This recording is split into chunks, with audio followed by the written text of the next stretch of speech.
বরগুনার তালতলী সরকারি মডেল মাধ্যমিক বিদ্যালয়ের সামনে মঞ্চের দেয়াল সহ বিভিন্ন স্থাপনায় রাতের আঁধারে আওয়ামীপন্থীরা জয় বাংলা স্লোগানটি লেখেন।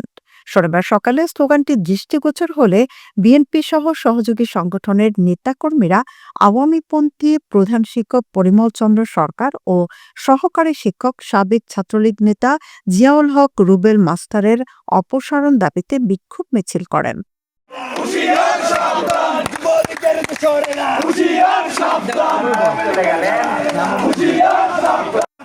শনিবার সকাল 9:30টার দিকে উপজেলার তালতলী সরকারি মডেল মাধ্যমিক বিদ্যালয়ের সামনে মঞ্চের দেয়াল সহ বিভিন্ন স্থাপনায় জয় বাংলা স্লোগানটি লেখা দেখতে পেয়ে বিএনপি ও অঙ্গ সংগঠনের নেতাকর্মীরা এবং স্থানীয় উদ্বুদ্ধ জনতা শহরে বিক্ষোভ মিছিল করেন।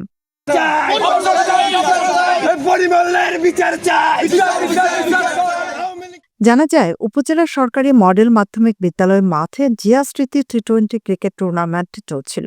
ওই মাঠে এক প্রান্তে পাকা মঞ্চ ও বিদ্যালয়ের আশপাশে দেয়ালে সকালে জয় বাংলা স্লোগান লেখা স্থানীয়রা দেখতে পেয়ে ছাত্রদল ও যুবদল নেতাকর্মীদের জানান।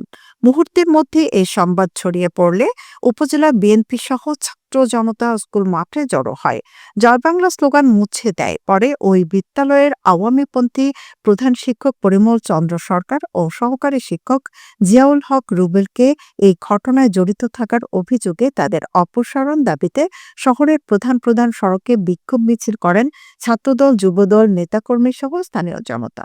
এ সময় বিক্ষোভ মিছিলে বিএনপির সিনিয়র যুগ্ম আহ্বায়ক মাহবুবুল আলম মামুন, উপজেলা বিএনপির সদস্য ইমরান হোসেন ফরকান, বাদশা মিয়া, উপজেলা যুবদলের সদস্য সচিব রিয়াজুল ইসলাম প্রমুখ উপস্থিত ছিলেন।